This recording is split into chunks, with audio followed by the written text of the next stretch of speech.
There is a ripple of awakening that is now moving through humankind.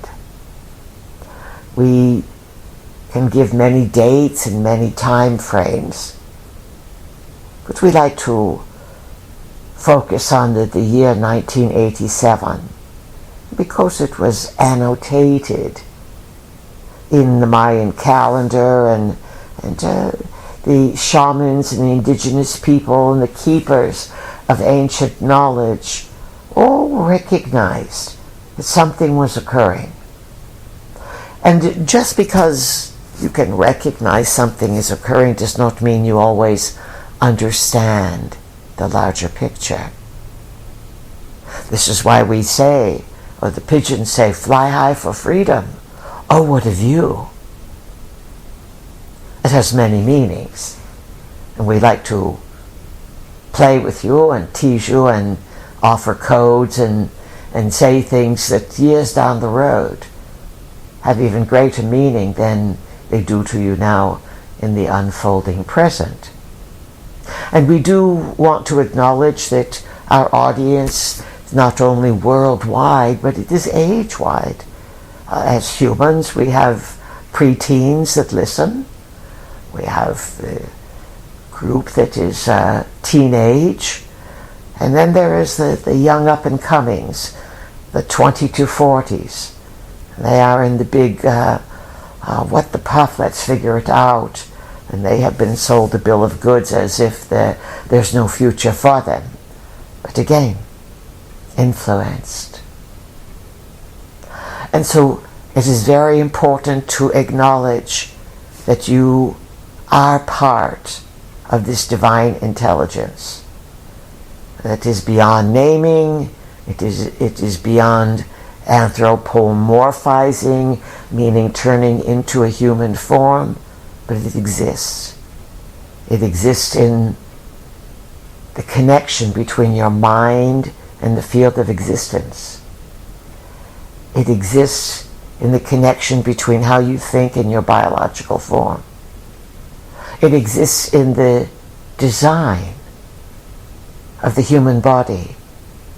That all the scientists in the world keep discovering new things, new this, new that, yet every batch thinks they know exactly what the human body is all about. Be wary, friends. Don't be fleeced again. And so this is the miracle of existence.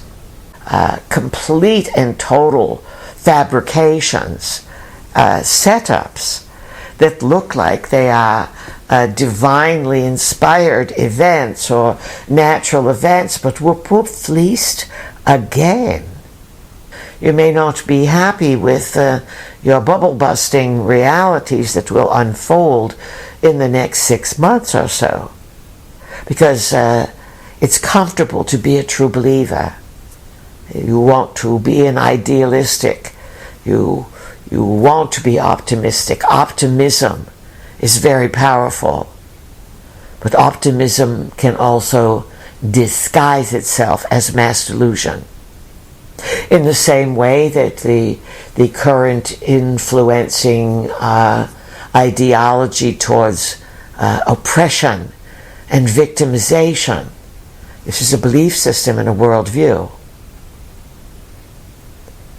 But that also can be a mass delusion and be manipulated. So the big question for a few good ideas here is to ask yourself, do my beliefs work for me? And what are my beliefs? In being that we are on this Columbus Day cusp, so to speak, basically what came out of Columbus' discovery, at least as it winnowed down through history, is that a worldview that considered the earth to be flat, and it was a belief system. This is 500 years ago, 1492, Nina, the Pinta and the Santa Maria. But nonetheless, Columbus came back and said the world is not flat. I didn't fall off. There was a new land. And astrologically, you're on the same cusp of that going into a new land, as we recently talked about Saturn, Neptune conjuncting at 0 degrees Aries, which you've had some this year, and then it will unfold into next year. New land, new territory. That means old beliefs. The world is flat. Is going to be shaken. So what would be your personal belief and the world belief that is going to be shaken and rattled to the core?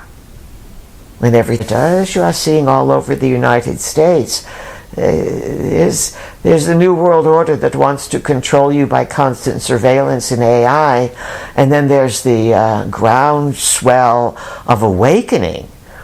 And new waves are awakening all the time and going, what the puff, puff, puff is going on? And people are learning along with being confused. But there is definitely big shake-ups, and it looks as if there's going to be a lot of divisions and separations. Coo, it's all so new, the Pidgeys are saying. And Pidgington paradox, well, this is, of course, all those Pidgeys that are over there in Washington, Pidgeontonville, and they're scratching their feathers. They're going, well, who's cooing who, what's going on?